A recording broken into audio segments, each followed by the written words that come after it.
"Oh, Sarah's back?" "Still just her lonesome self, I see. Guess some miracles just aren't meant for everyone, especially when you can't even start a family." Mrs. Albright, her dark hair glinting under the twinkling street lights, sneered at her husband during the annual Christmas block party. For years, Sarah had endured their cruel whispers and condescending glances, especially around the holidays, when her inability to have children was a favorite topic of gossip. The pain of her infertility was a private struggle, made public by their endless judgment. This time, however, Sarah had vanished without a trace months ago, leaving the neighborhood to speculate. Little did they know, her absence wasn't an escape from sorrow, but a journey into an unimaginable blessing. Sarah wasn't just returning to the street, she was bringing a divine miracle and a powerful new life that would leave every single one of them speechless. But before we see how Sarah makes them pay, let me know where you're watching from and what time it is. Now, subscribe to the channel, and let's get into the full story. "I don't understand why you're still single, Sarah.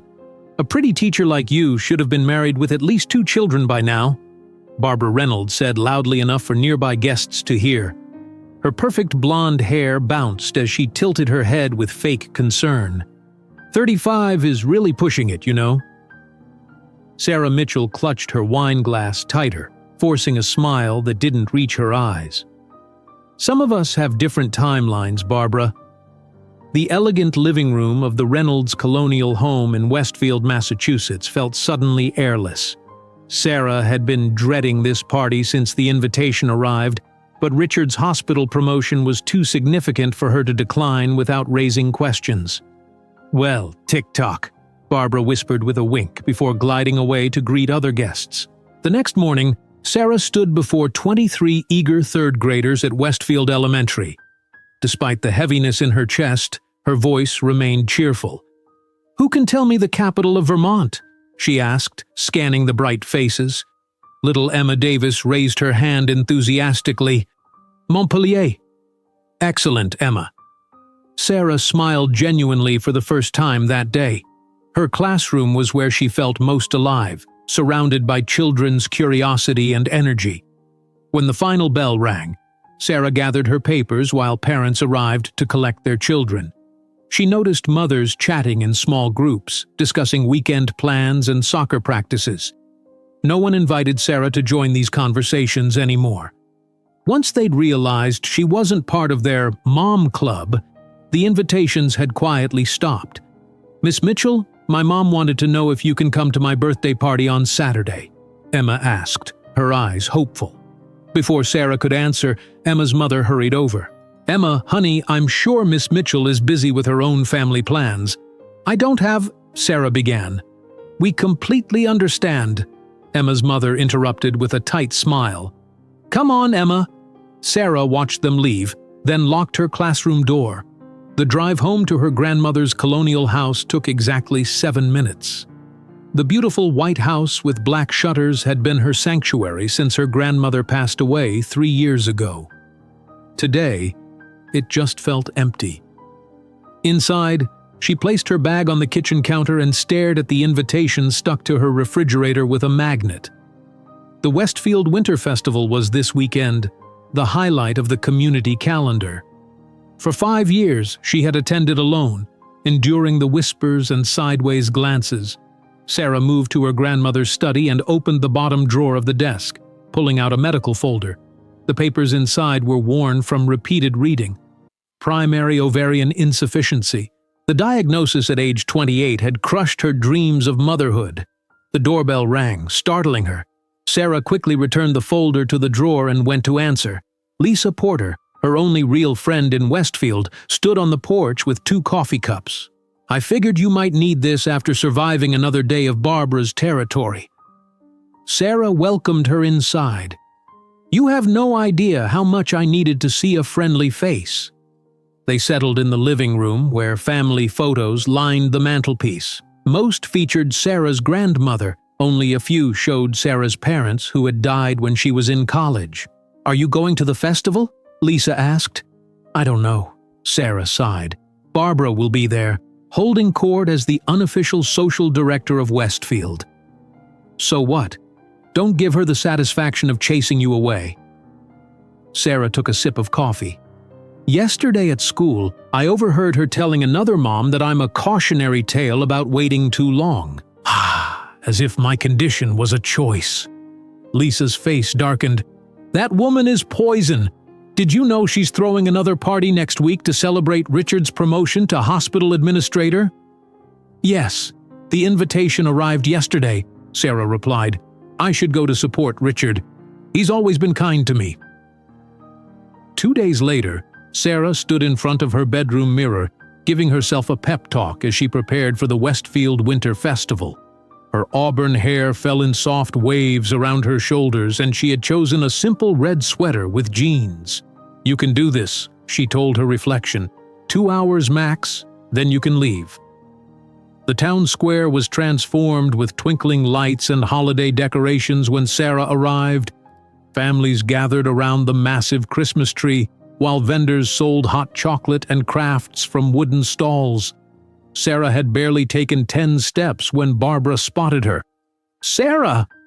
You came alone again, Barbara called out, her 3 children and husband Richard in tow. She looked perfect in her designer coat, not a hair out of place. We really must find you someone. Richard, doesn't your new colleague Dr. Thompson need a date for the hospital fundraiser? Richard looked uncomfortable. Barbara, I'm sure Sarah doesn't need our matchmaking. Nonsense! Sarah's not getting any younger, and these things take time. Planning a wedding, getting pregnant, especially at her age. Barbara lowered her voice to a stage whisper. The fertility challenges increased dramatically after 35. Sarah felt her face grow hot as people nearby pretended not to listen.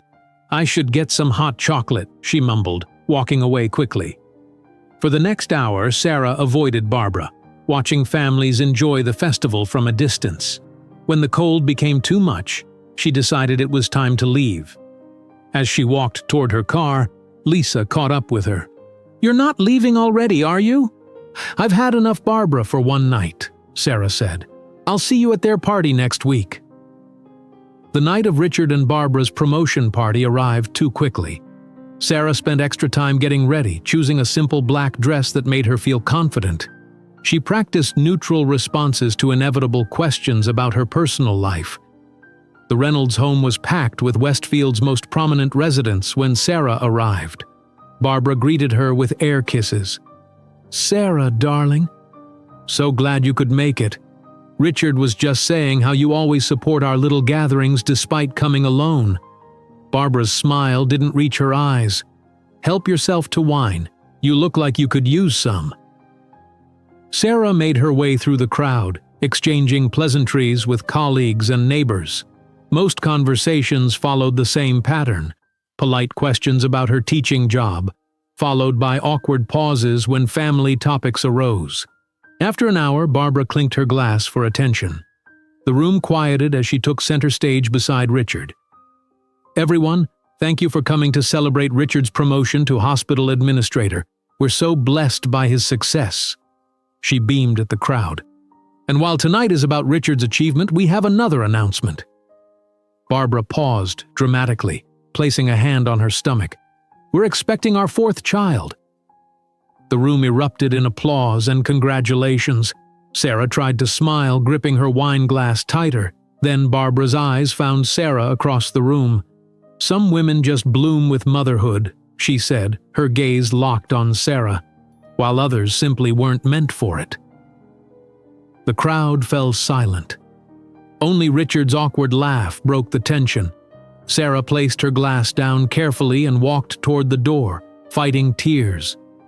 Several guests watched her leave, their expressions a mixture of pity and discomfort. The drive home was a blur. Tears streamed down Sarah's face as she pulled into her driveway. Inside, she collapsed into her grandmother's rocking chair and sobbed until no more tears would come. As dawn broke, Sarah still sat in the rocking chair. But something had changed. The emptiness inside had hardened into resolve. She reached for her phone and dialed a number. Anderson Realty? This is Sarah Mitchell. I'd like to discuss listing my house for sale. 2 months later, Sarah loaded the last suitcase into her car. The sold sign stood in front of her grandmother's house. She had told no one where she was going, not even Lisa. Sarah looked at the home one last time, then got into her car and drove away from Westfield without looking back. The "for sale" sign hadn't been in front of Sarah's grandmother's house for more than 3 weeks before a young couple made an offer. Sarah accepted immediately, packed only 2 suitcases of personal belongings, and purchased a one-way ticket to Portland, Oregon, a place where nobody knew her name or her story. Rain greeted Sarah as she stepped out of Portland International Airport. The gray sky matched her mood as she pulled her suitcases toward the taxi stand. She gave the driver an address she'd found online. "First time in Portland?" the taxi driver asked. "Yes," Sarah replied, not wanting to share more. "You picked a wet time to visit," he said, glancing at her 2 suitcases. "Or are you staying?" "I'm staying," Sarah said, looking out at the unfamiliar streets. Each mile they drove took her further from Barbara Reynolds and the pitying looks of Westfield. The taxi stopped in front of an old brick building with a sign that read "Chen's Books" on the first floor. "This is it," the driver said. "Need help with those bags?" "No, thank you," Sarah replied, paying the fare. She stood on the sidewalk for a moment, rain dampening her hair. The bookstore had a small sign in the window, "Apartment for rent. Inquire within." Sarah had found the listing online and exchanged emails with the owner, Mrs. Chen. A small bell jingled as Sarah entered the bookstore. The scent of paper and wood filled the air. An elderly Asian woman looked up from behind the counter. "You must be Sarah," the woman said with a warm smile. "I'm Helen Chen. Welcome to Portland." "Thank you for holding the apartment for me," Sarah said, trying to return the smile but managing only a polite nod. Mrs. Chen led Sarah through the bookstore to a door at the back. "The stairs lead to your apartment. It's not very big, but it's clean and quiet." The apartment was indeed small. 1 bedroom, a bathroom, a tiny kitchen, and a living area with a bay window overlooking the street. The wooden floors creaked under Sarah's feet, but the space was clean and furnished with basic items. "It's perfect," Sarah said, meaning it. No memories here, no neighbors who knew her history. "Rent is due on the 1st of each month," Mrs. Chen explained. "Heat and water are included. The Wi-Fi password is on the fridge. Any questions?" Sarah shook her head. "None right now. Thank you."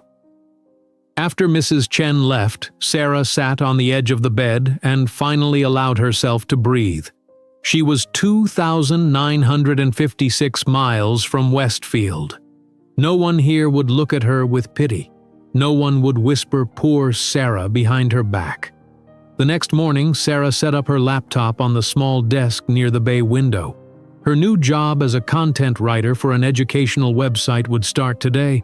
She had applied and interviewed remotely before leaving Massachusetts.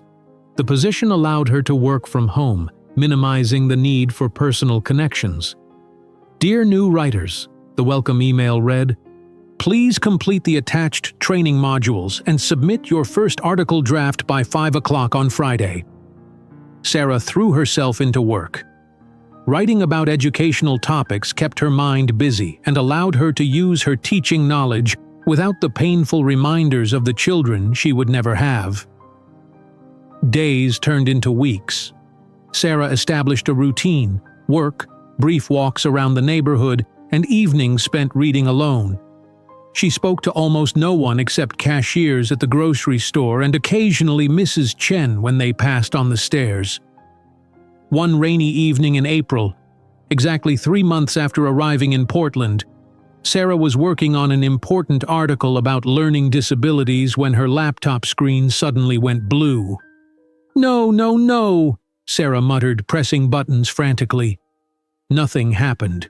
The deadline for the article was in 2 hours and she hadn't saved her work. Sarah grabbed her laptop and hurried downstairs.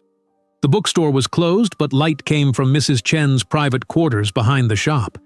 Sarah hesitated, then knocked on the door.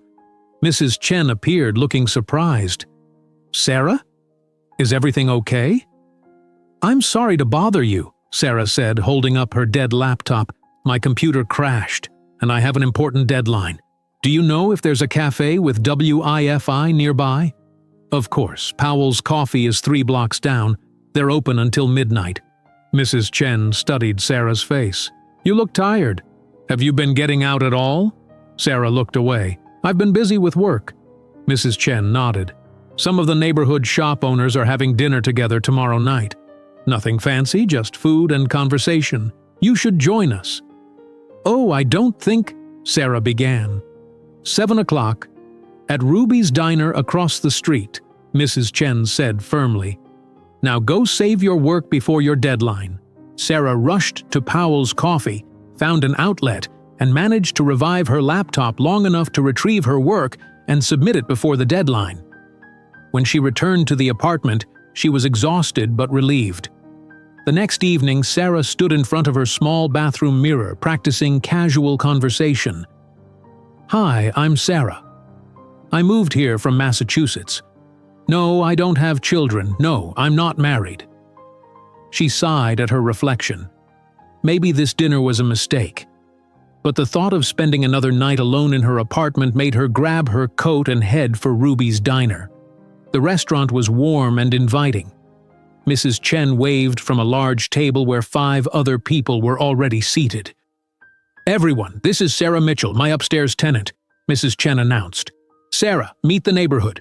Tom from the hardware store, Lucia from the flower shop, Marcus from the bakery, and Diane and Paul from the art gallery." "Nice to meet you all," Sarah said quietly, taking the empty seat next to Lucia. "So, Sarah," Diane asked after they ordered, "what brings you to Portland?" "Most people don't move here during the rainiest season." "I needed a change," Sarah said carefully. "I was a teacher in Massachusetts." "Was? You're not teaching now?" Tom asked. "I'm writing educational content instead," Sarah explained. "It's easier to start fresh this way." The conversation flowed more easily than Sarah expected. These people didn't press for details about her past or ask why she wasn't married with children. They talked about Portland, their businesses, and local events. For the first time in months, Sarah felt almost normal. "We have a neighborhood book club that meets monthly," Lucia mentioned as they finished dessert. "You should join us, Sarah." "Next meeting is at my shop." "I'll think about it," Sarah replied, surprised to find she actually meant it. When Sarah returned to her apartment, her phone rang. The screen showed Lisa Westfield. Sarah hesitated, then answered. "Sarah, finally. I've been so worried." Lisa's voice came through. "Are you okay?" "Where are you?" "I'm fine, Lisa," Sarah said. "I'm in Portland, Oregon." "Portland? Why didn't you tell anyone? Barbara Reynolds has been telling everyone you had a nervous breakdown." Sarah felt a familiar tightness in her chest. "Of course she has." "She organized a prayer circle for your mental health crisis," Lisa continued. "It's disgusting." Richard looked embarrassed at least. "I don't care what Barbara says anymore," Sarah said, surprised to find it was mostly true. "I'm building a different life here." "Are you coming back?" Lisa asked. "No," Sarah said firmly. "There's nothing for me in Westfield anymore." After they hung up, Sarah stood by her window watching rain fall on the street below. Barbara's rumors confirmed she'd made the right choice to leave. Westfield had become a place of pain and pity. Here in Portland, she could be anyone she wanted. The next morning, Sarah woke up feeling lighter than she had in months. She opened her laptop and began a journal entry. "Today marks 3 months since I left Westfield. For the first time, I'm starting to believe I made the right decision. Last night I met people who didn't look at me like I was broken. Maybe Portland can be more than just an escape. Maybe it can be a beginning." Sarah closed her laptop and got ready for her day. She had a deadline to meet, a book club invitation to consider, and for the first time in a long while, a tiny spark of hope. As she worked by the window, watching people pass by on the street below, she didn't notice the tall man in the gray suit entering the coffee shop across the street. a man whose path would soon collide with hers in the most unexpected way. Sarah's deadline was approaching fast. Her article on supporting students with dyslexia needed to be submitted by noon, and she still had 2 sections to complete. She took a sip of cold coffee and continued typing when suddenly her screen froze. "Not again," Sarah muttered, tapping random keys. Nothing happened. Then the blue screen appeared with white text. "Your PC ran into a problem." Sarah tried restarting the laptop. It powered on, showed the loading screen, then returned to the blue screen. Her heart raced as she checked the time on her phone. 10:37 in the morning. 1 hour and 23 minutes until her deadline. "Mrs. Chen mentioned that Powell's Coffee has reliable Wi-Fi," Sarah said to herself. She grabbed her laptop, phone, and wallet, then rushed downstairs and out onto the street. The April rain had stopped, but the sidewalks were still wet. Sarah walked quickly, clutching her laptop to her chest. Powell's Coffee was only 3 blocks away, but every minute counted. She pushed through the door, scanning for an empty table near an electrical outlet. Sarah spotted one in the corner and hurried forward, not noticing the tall man who had just received his coffee at the counter. They collided hard. Hot coffee splashed across the man's gray suit pants and expensive-looking shoes. "Oh no! I'm so sorry," Sarah gasped, horrified. The man's coffee cup was now empty, its contents distributed between the floor and his clothing. The man looked down at his ruined shoes, then at Sarah's panicked face. Instead of anger, his expression showed concern. "Are you okay?" he asked. "You seemed in quite a hurry." "I'm fine, but your shoes, they're ruined." "I'm so sorry," Sarah said, grabbing napkins from a nearby dispenser. "I'll pay for the cleaning." The man waved away her offer. "Don't worry about it. They're just shoes." Just shoes that probably cost more than my monthly rent, Sarah thought, noticing the quality of his suit. "You look stressed," the man observed. "Is everything all right?" Sarah sighed, still clutching her laptop. "My computer crashed, and I have a work deadline in a little over an hour. I came here to use the Wi-Fi, and now I've ruined your clothes." The man smiled slightly. "I might be able to help with the computer, at least. I know a bit about technology." "That's very kind, but I couldn't ask you to—" "I'm offering," he said. "I'm Daniel, by the way." "Sarah," she replied, still flustered. "Sarah Mitchell." Daniel gestured to the empty table Sarah had been heading for. "Shall we see what's wrong with your laptop?" They sat down, and Sarah opened her computer, showing him the blue screen. Daniel's fingers moved quickly over the keyboard, typing commands Sarah didn't recognize. "You've got a corrupted system file," he explained, his eyes focused on the screen. "I can probably recover your document, but the operating system needs repair." Sarah watched anxiously as Daniel worked. Within minutes, he had bypassed the error screen and accessed her files. "There it is," he said, pointing to her article document. "Let me save it to your cloud storage so you can access it from any device." "You saved my job," Sarah said, relieved. "How did you learn to do that?" Daniel shrugged. "I work with computers." A barista approached their table. "Sir, I brought you a fresh coffee to replace the one that was spilled. Would the lady like something as well?" "Yes, please," Daniel replied. "What would you like, Sarah?" "Just a black coffee, thank you," Sarah said. 2 black coffees, Daniel told the barista, "and perhaps a few more napkins." As the barista walked away, Sarah opened her email on her phone. "I need to tell my boss I'll submit the article a little late." "You can use my laptop if you'd like," Daniel offered, pulling a sleek device from his messenger bag.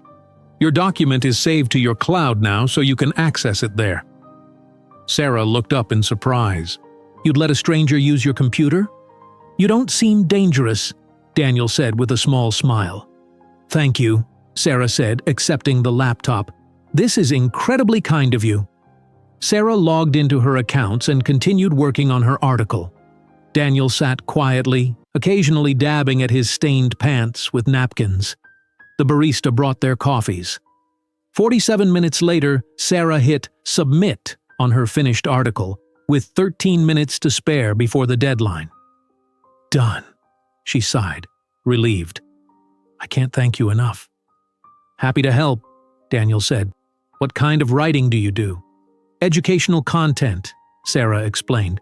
"I used to be an elementary school teacher back in Massachusetts."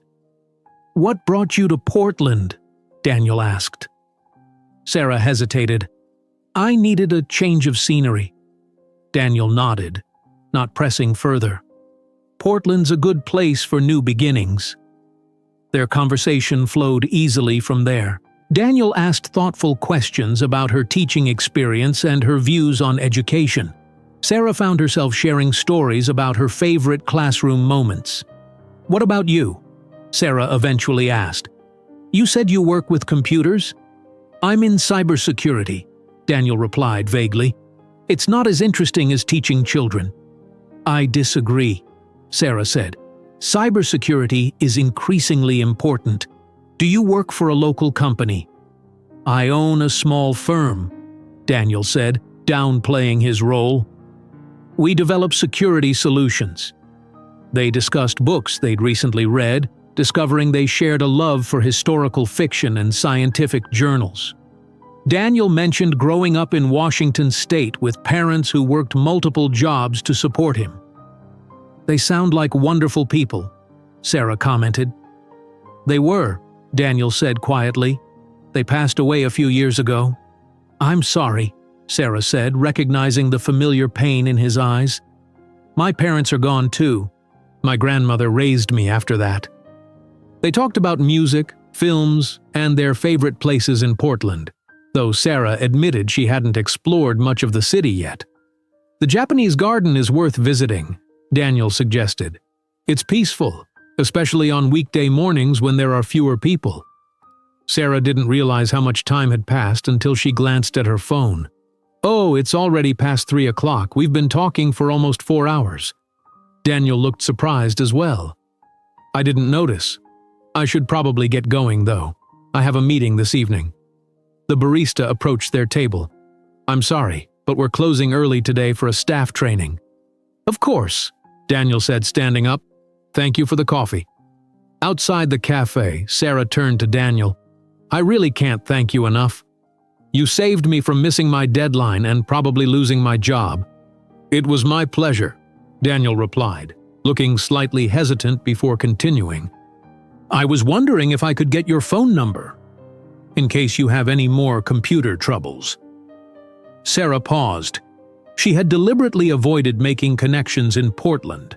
But there was something about Daniel, his kindness without pity, his interest in her thoughts without invasive questions, that felt different. "Sure," she said finally, surprising herself. She recited her number as Daniel entered it into his phone. "I'll send you a text so you have my contact," he said. "Thanks again for everything," Sarah said. "And I'm still sorry about your shoes." Daniel smiled. "Best coffee I ever spilled." They parted ways on the sidewalk, Daniel heading downtown while Sarah walked back to her apartment. As she climbed the stairs above Mrs. Chen's bookstore, her phone buzzed with a text message. "It was nice meeting you today, Sarah. If your computer gives you any more trouble, let me know. Or even if it doesn't. Daniel." Sarah smiled at her phone, then caught herself. She wasn't looking for a relationship or even friendship. She'd come to Portland to escape, not to connect. Still, as she entered her apartment and set her broken laptop on the desk, she couldn't help but feel that something had shifted. For the first time since leaving Westfield, she'd had a conversation that didn't feel forced or painful. Later that evening, as Sarah prepared a simple dinner, she noticed a magazine on her counter that Mrs. Chen had left with some mail. On the cover was a familiar face, Daniel's face, under the headline, "Portland's Tech Visionary, Daniel Harrison's Harris Tech Solutions valued at $800 million. Sarah nearly dropped her plate. The kind stranger who had fixed her computer and spent 4 hours in casual conversation wasn't just in cybersecurity. He was Daniel Harrison, one of the wealthiest tech entrepreneurs in the Pacific Northwest. Sarah stared at the magazine cover for a long time. The smiling face of Daniel Harrison looked back at her from Portland Business Monthly, underneath bold text proclaiming him Portland's tech pioneer. The article described him as reclusive billionaire founder of Harris Tech Solutions and one of the most eligible bachelors in the Pacific Northwest. "He fixed my laptop," Sarah whispered to her empty apartment. "He sat in a coffee shop with me for 4 hours and just talked." Her phone buzzed with another text message. "Daniel, hope your computer is behaving now. Let me know if you need any other tech help." Sarah held her phone, unsure how to respond. Why hadn't he mentioned his company or his success? Was this some kind of game wealthy people played? After 20 minutes of contemplation, she replied, "Sarah, thank you again for your help today. My computer is still out of commission, but I managed to finish my work thanks to you." His response came immediately. "Daniel, glad I could help. Would you be interested in grabbing coffee sometime? My treat, since you didn't actually get to enjoy yours earlier." Sarah bit her lip, looking again at the magazine. She typed and deleted several responses before settling on, "Sarah, that would be nice, though maybe I should stay away from beverages around your expensive clothes." "Daniel, ha ha ha. I have more shoes. How about dinner instead? Are you free Friday evening?" Sarah hesitated again. She hadn't expected this. Part of her wanted to confront him about his identity, but another part was simply curious. Why would someone like Daniel Harrison be interested in spending time with her? "Sarah, dinner sounds nice. Friday works for me." "Daniel, great. I'll pick you up at 7. What's your address?" Sarah provided her address, then spent the next 3 days wondering if she'd made a mistake. Every evening she reread the magazine article about Daniel. It described him as intensely private, rarely giving interviews, and known for avoiding public events despite his wealth and position. The article mentioned nothing about his personal life beyond speculation. Friday evening arrived, and Sarah changed outfits 4 times, finally settling on a simple blue dress she'd packed from Westfield. At precisely 7 o'clock, her doorbell rang. Sarah walked downstairs to find Daniel waiting outside the bookstore. He wore a tailored suit that made him look even more like his magazine cover, but his smile was the same genuine one from the coffee shop. "Hello, Sarah," he said warmly. "You look lovely." "Thank you," she replied, suddenly feeling underdressed despite her careful selection. "So, where are we going for dinner?" "I made reservations at Pearson's," Daniel said, guiding her toward a sleek black car parked at the curb. Sarah's steps faltered slightly. "Pearson's? Isn't that—" "It's a nice restaurant downtown," Daniel said casually. "I think you'll like it." Pearson's wasn't just a nice restaurant. It was Portland's most exclusive dining establishment, where reservations were typically booked months in advance. The drive downtown was filled with light conversation about Sarah's work and the city, with neither mentioning Daniel's obvious wealth. When they arrived at Pearson's, the valet rushed to open Sarah's door. "Good evening, Mr. Harrison," the maitre d' said as they entered. "Your usual table is ready." "Thank you, Edward," Daniel replied. Sarah looked at Daniel with raised eyebrows as they followed Edward through the dimly lit restaurant. Every table was occupied with well-dressed diners, many of whom glanced at Daniel with recognition. Their table was in a private corner with a view of the Willamette River. After they were seated and handed menus without prices, Sarah finally spoke up. "Your usual table?" she asked quietly. Daniel looked slightly uncomfortable. "I come here sometimes for business meetings." "Daniel," Sarah said, placing her menu down, "I know who you are." Daniel's expression changed from discomfort to resignation. "What exactly do you know?" "You're Daniel Harrison, founder of Harris Tech Solutions? Your company is worth over $800 million. You're not just in cybersecurity. You own one of the biggest cybersecurity firms on the West Coast." Before Daniel could respond, a well-dressed man approached their table. "Daniel Harrison! I thought that was you. Sorry to interrupt your dinner." Daniel stood and shook the man's hand with a polite smile. "Frank Peterson. Good to see you. I just wanted to tell you personally that Westlake Industries is ready to sign the contract. $20 million over 5 years, just as we discussed." "That's excellent news, Frank. My team will follow up on Monday," Daniel said smoothly. Of course. Enjoy your evening," Frank said, glancing curiously at Sarah before walking away. When Daniel sat back down, Sarah was staring at him. $20 million, she said. "That's more money than I'll see in my lifetime, and you just discussed it like it was nothing." Daniel sighed. "This is exactly why I didn't tell you who I was when we met. The moment people know about my wealth, everything changes." "You lied to me," Sarah said. "I didn't lie," Daniel replied. "I just didn't volunteer information. Why ask me to dinner? Surely there are plenty of, socialites or models who would be thrilled to date a billionaire." "I'm not a billionaire," Daniel corrected automatically, then smiled slightly at Sarah's raised eyebrow. "And that's exactly why I asked you to dinner. You treated me like a normal person. You talked to me about books and education and ideas, not about my money or my company." The waiter arrived with wine Daniel had apparently pre-ordered. When they were alone again, Sarah leaned forward. "I feel deceived," she admitted, "and completely out of place here." "I'm sorry," Daniel said sincerely. "I should have been more upfront. It's just refreshing to meet someone who doesn't immediately Google me." Sarah laughed despite herself. "I didn't need to Google you. Mrs. Chen left a business magazine with your face on it." Their conversation gradually became more relaxed as they enjoyed the exceptional food. Daniel explained how he had started Harris Tech in his garage after college, developing encryption software that major banks now used. Sarah shared more stories about her teaching career, carefully avoiding any mention of her condition or her reasons for leaving Westfield. "So why Portland?" Daniel asked as they finished dessert. "You mentioned needing a change, but why here specifically?" Sarah hesitated. "It was far from Massachusetts, and it rains a lot, which suits my mood sometimes." Daniel nodded, not pressing further. "I understand needing space. That's part of why I keep my personal life private." As they left the restaurant, several people nodded or waved to Daniel. Outside, the valet immediately brought his car around.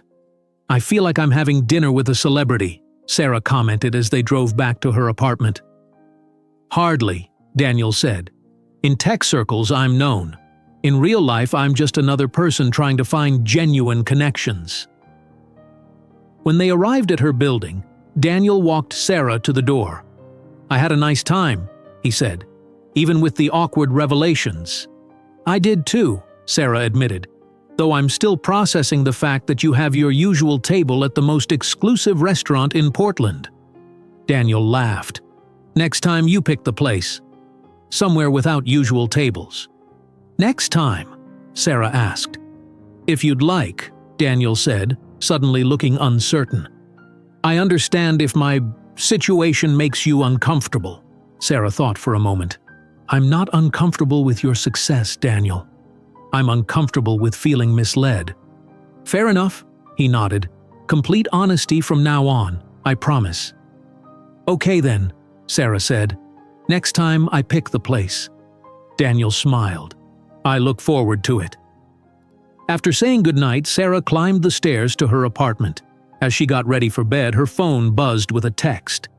"Daniel, thank you for giving me a chance despite my omissions. You're the first person in a long time who seems interested in knowing me, not my bank account." Across town, in the sleek downtown offices of Harris Tech Solutions, Madison Collins sat at her desk, scrolling through employee access logs. As Daniel's executive assistant and ex-girlfriend, she still had significant access to his calendar and email. She noticed the dinner reservation at Pearson's and frowned. "Sarah Mitchell," Madison murmured, typing the name into a search engine. "Who are you, and what do you want with Daniel?" Her search initially yielded little information, Sarah kept a low social media profile, but Madison was persistent and had resources most people didn't. She made a note to dig deeper. Meanwhile, in Westfield, Massachusetts, Barbara Reynolds was sorting through her mail when her phone rang. "Hello? Oh, Cousin Janet, how are things in Portland?" Barbara's expression changed as she listened. "Sarah Mitchell? Are you sure it was her? Having dinner with a wealthy businessman?" Barbara immediately opened her laptop. "Tell me everything you know about this man." The next morning, Sarah woke to another text from Daniel. "Daniel, there's a charity gala next Saturday for the Portland Children's Hospital. Would you consider being my guest? Fair warning, there will be photographers, and it would make our friendship public." Sarah stared at the phone, her finger hovering over the screen. Being seen publicly with Daniel Harrison would end her anonymity in Portland. Was she ready for that? Sarah stared at Daniel's text for a long time. The charity gala invitation meant stepping into his public world. After several minutes, she typed her reply. "Sarah, I need to think about it. Being in public with you means losing my privacy." Daniel responded quickly. "Daniel, I understand. Take your time." Sarah put down her phone and went to the window. Rain tapped against the glass as she considered what accepting would mean. Her quiet life in Portland would change. People would ask questions. They would want to know about her past. By evening, Sarah had made her decision. She picked up her phone again. "Sarah, I'll go to the gala with you, but I don't have anything fancy enough to wear." "Daniel, don't worry about that, and thank you. This means a lot to me." The next day, a delivery arrived at the bookstore. Mrs. Chen called Sarah downstairs. "Sarah! There's a package for you," Mrs. Chen said, eyeing the box from an expensive boutique. Sarah opened the card attached. "Thought this might help with the gala. No pressure to wear it if it's not your style." Daniel. Inside was an elegant emerald green dress that looked like it would fit perfectly. "Your friend has good taste," Mrs. Chen said, peeking at the dress. "And good manners. He called to ask if I could accept the delivery for you." Sarah touched the soft fabric. "It's for a charity event this weekend." Mrs. Chen smiled. "So you're dating the tech billionaire?" "My granddaughter showed me the magazine. We're just friends," Sarah said automatically. "Of course," Mrs. Chen replied with a knowing smile. "Friends who send dresses that match your eyes."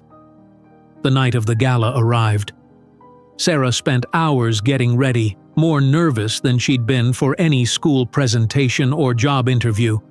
She put on the emerald dress, which fit as if it had been made for her. At exactly 7 o'clock, Daniel arrived in a black tuxedo.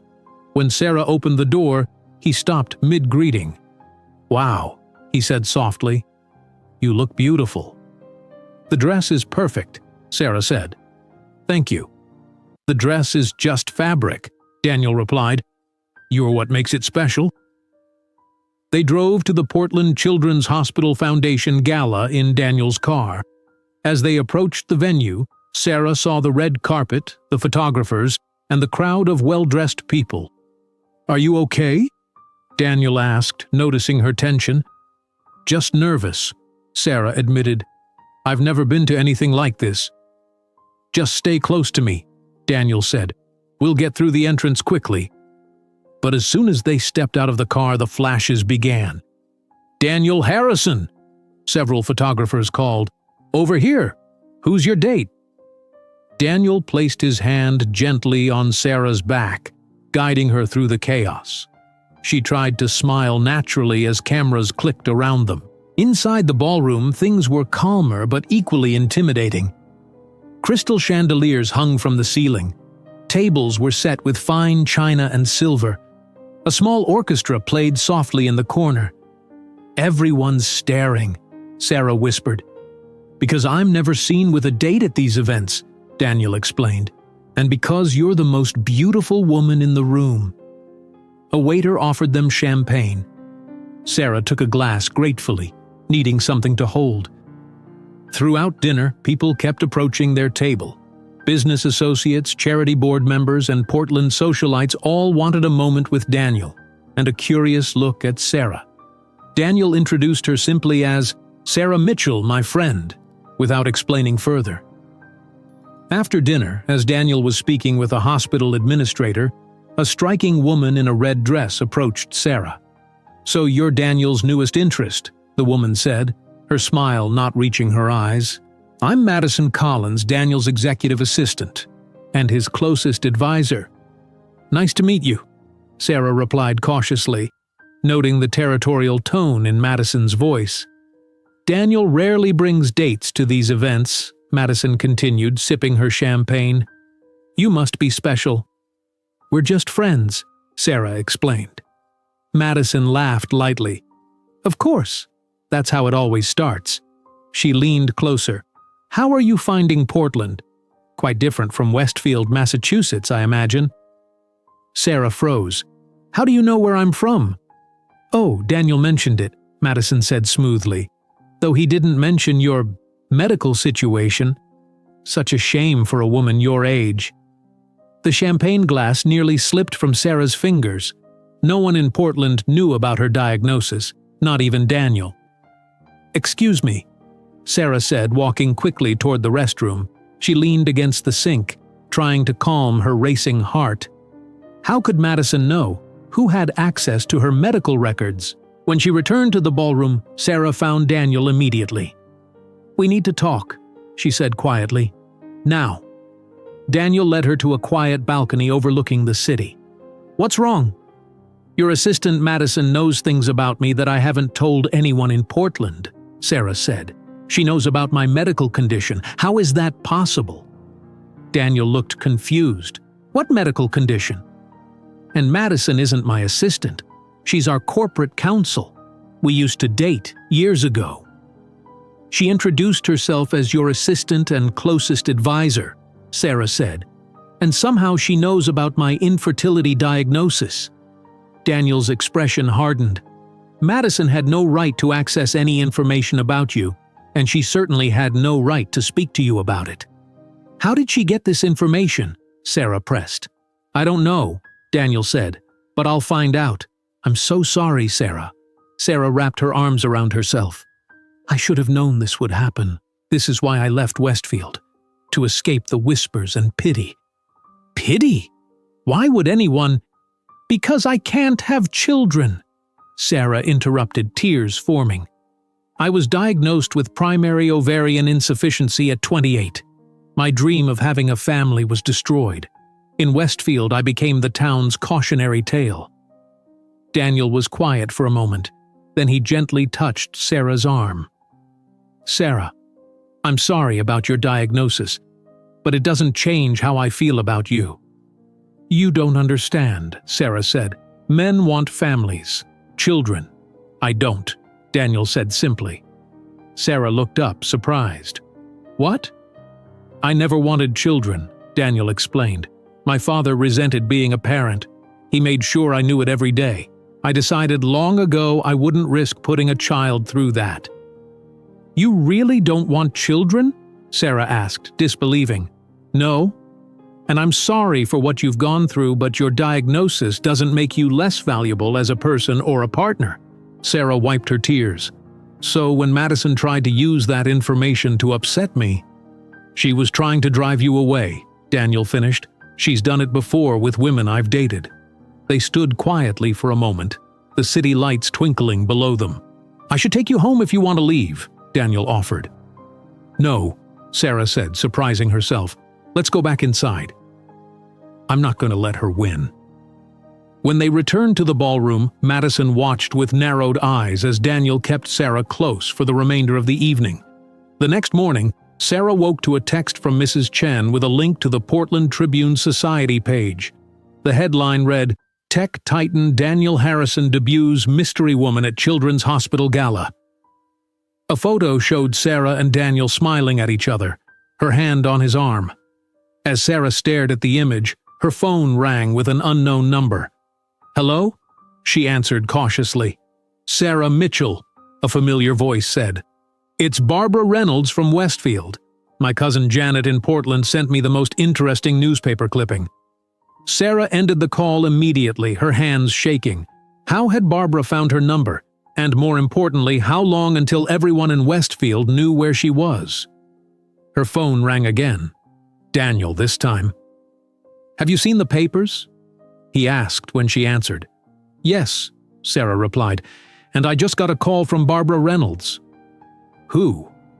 "The woman from Westfield who made my life miserable. Somehow, she got my number." "That's not a coincidence," Daniel said grimly. "I had Jason check the company servers this morning. Madison accessed your information through our database. She must have contacted someone in Westfield." "Why would she do that?" Sarah asked.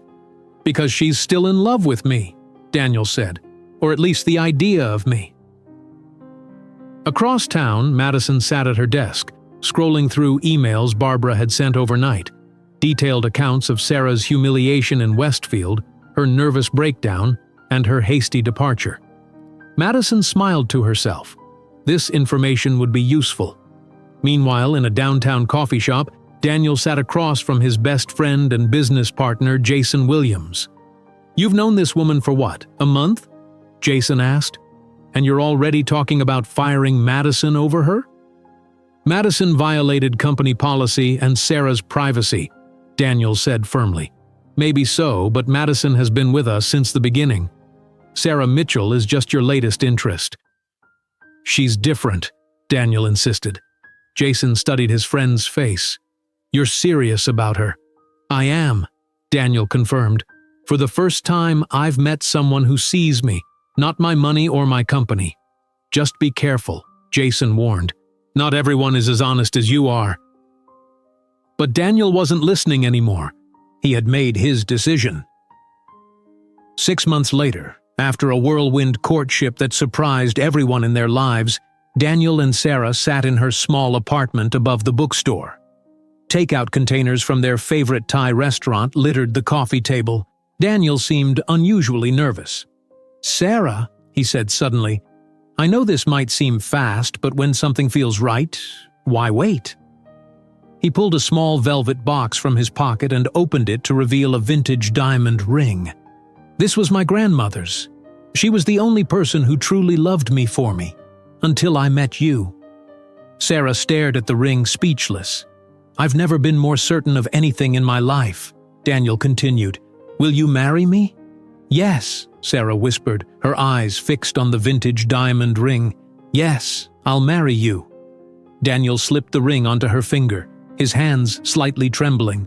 The diamond caught the light from Sarah's small apartment lamp. "It fits perfectly," she said, looking at her hand in wonder. "Just like us," Daniel replied, pulling her close. They decided on a simple ceremony, away from media attention. 2 weeks later, on a clear Saturday morning, Sarah and Daniel stood in a small garden behind Mrs. Chen's bookstore. Only Jason and Mrs. Chen were present to witness their vows. Sarah wore a simple white dress she'd found in a local boutique. Daniel wore a gray suit without a tie. Mrs. Chen had decorated the garden with white flowers from Lucia's shop down the street. "By the power vested in me by the state of Oregon," the officiant said, "I now pronounce you husband and wife." Their kiss was interrupted by Mrs. Chen's happy clapping. "Now we celebrate with cake," she announced, bringing out a small white cake she had ordered for the occasion. "To Daniel and Sarah," Jason toasted, raising a glass of champagne. "May your life together be as private as this ceremony." They all laughed, knowing how difficult maintaining privacy would be with Daniel's status. After the small reception, Daniel surprised Sarah with their honeymoon plans. "We leave for Kauai tomorrow morning," he told her. "A private beach house for 2 weeks." "Hawaii!" Sarah gasped. "I've never been to Hawaii." "I figured we could both use some sunshine after all this Portland rain," Daniel said. They arrived in Kauai the next day. The beach house was spectacular, perched on a cliff overlooking the ocean with floor-to-ceiling windows and a private path to the beach. "This is paradise," Sarah said, standing on the deck as the warm breeze touched her face. Their first few days were blissful. They swam in the ocean, hiked to a waterfall, and enjoyed quiet evenings watching the sunset.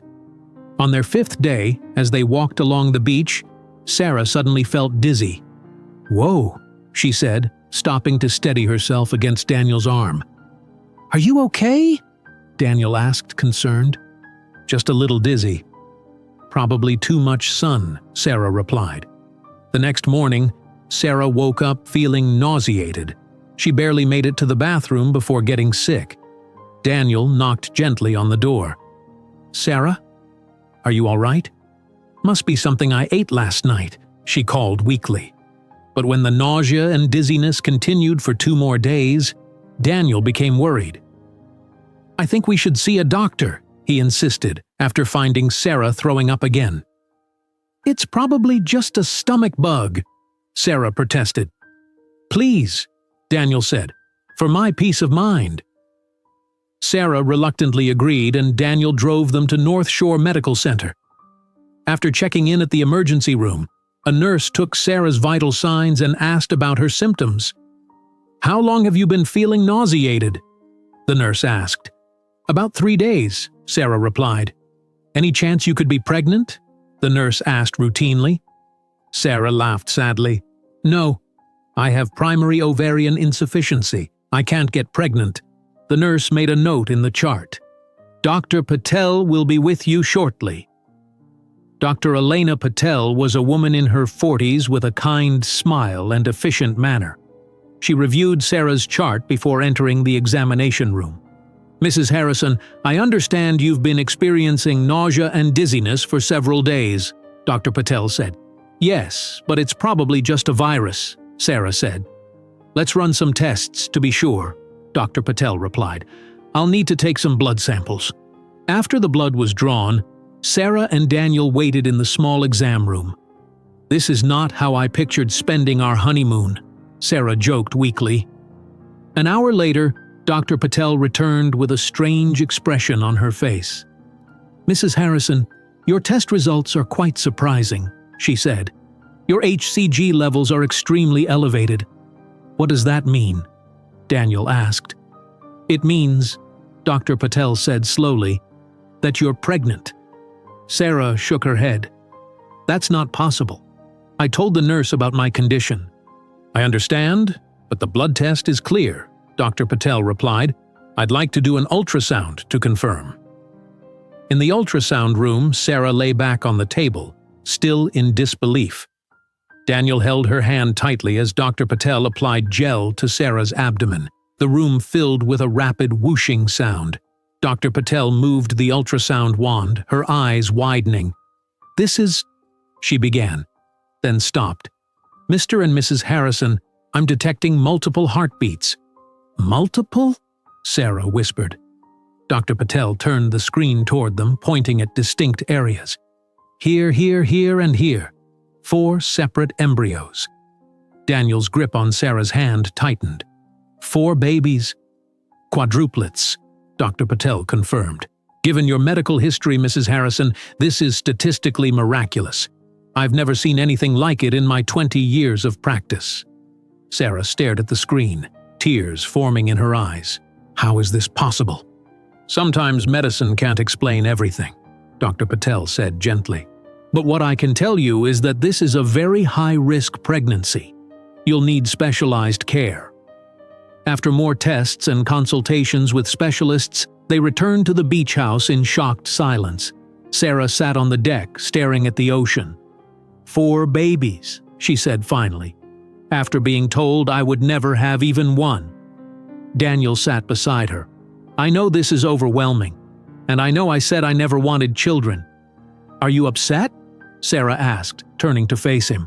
"No," Daniel said firmly. "I'm surprised, yes. Terrified, absolutely, but not upset. This is a miracle, Sarah. Our miracle." Sarah placed her hand on her still flat stomach. "I can't believe they're in there. 4 little lives we created." The next morning, Dr. Patel called with concerning news. "Mrs. Harrison, after reviewing all your test results, I strongly recommend you remain in Hawaii under specialized care for the duration of your pregnancy.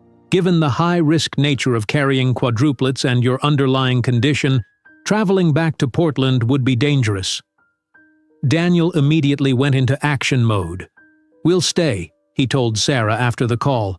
"I'll have my team set up a temporary office here."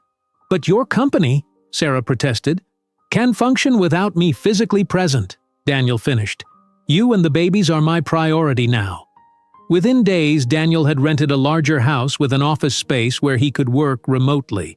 He arranged for specialists from Honolulu to consult on Sarah's care and hired a housekeeper to help with meals and cleaning. "You're really doing all this?" Sarah said, as she watched him set up computer monitors in the makeshift office. "Of course I am," Daniel replied.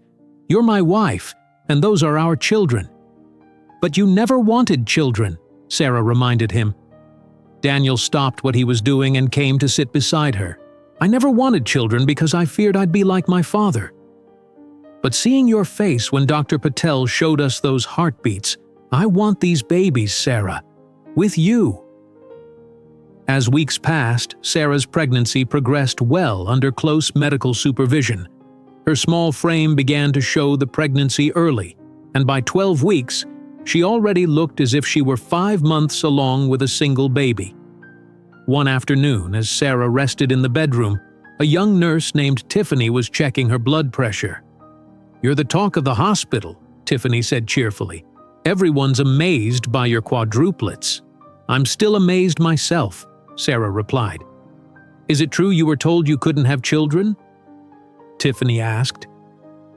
"Yes," Sarah said. "I was diagnosed with primary ovarian insufficiency years ago." After Tiffany left, Sarah didn't notice the nurse lingering outside the door, typing furiously on her phone. 3 days later, Daniel burst into the house, his face grim. "What's wrong?" Sarah asked, alarmed. He handed her his tablet. On the screen was a tabloid website with the headline, "Tech billionaire's barren wife expecting miracle quadruplets." "How did they find out?" Sarah gasped.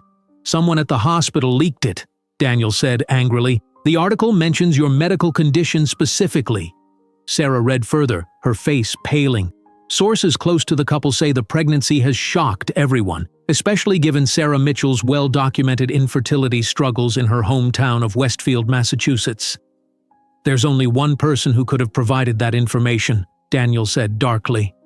"Madison," Sarah whispered. Daniel nodded. "She must have contacts at the hospital." And she clearly reached out to someone in Westfield. By evening, the story had spread to major news outlets. Sarah's phone buzzed constantly with messages from unknown numbers, including several from Barbara Reynolds. "It's happening again," Sarah said, tears streaming down her face. "The invasion of privacy, the gossip, all of it." Daniel held her close. "I'll protect you this time, I promise. No one will hurt you or our babies." But outside their rented house, photographers had already begun to gather. News vans parked along the street. Their private miracle had become public property, with headlines across the country calling them the Miracle Babies. In her office in Portland, Madison Collins smiled at her computer screen, reading the latest article about Sarah's pregnancy. Her phone rang, a Massachusetts number. "Madison Collins speaking," she answered. "It's Barbara Reynolds," the voice replied. "Your information about Sarah was very useful. I have more you might be interested in." "I'm listening," Madison said, leaning forward in her chair. "Sarah's history of mental instability is something the papers would love," Barbara's voice purred through Madison's phone. "She completely fell apart at my husband's promotion party." "Mental instability?" Madison repeated, typing notes. "That's certainly newsworthy." "Oh yes, and I have her medical records from my husband's hospital system. Richard is an administrator, you know." Madison smiled. "Mrs. Reynolds, I think this is the beginning of a very productive relationship." The next morning, Sarah woke to the sound of voices outside. She carefully moved her growing belly to the edge of the bed and looked out the window. At least 20 reporters stood at the edge of their property. "Daniel?" she called. Daniel rushed in from his home office, looking worried. "I know, they started arriving at dawn." "How did they find us?" Sarah asked. "The article mentioned we were staying in Kauai." It wouldn't be hard to track down which medical facility you're using. Sarah's phone buzzed with another notification. She picked it up and immediately regretted it. A new headline from the Portland Tribune read, "Harrison quadruplets, miracle or medical manipulation. Sources question pregnancy claims." "They're questioning if this is real," Sarah said, her voice shaking. "Who would do that?" Daniel took the phone gently from her hands. "Madison, and probably your friend Barbara from Westfield." "She's not my friend," Sarah corrected. "What are we going to do?" "I've already called a security team. They'll be here within the hour to keep the reporters away." By noon, black-suited security guards patrolled the perimeter of their rented property. But the damage was already done. News vans broadcasted live from the street, and headlines nationwide speculated about the miracle babies. Sarah's phone rang constantly. She finally turned it off after the 10th call from an unknown Massachusetts number. "Barbara has given my number to everyone in Westfield," she told Daniel.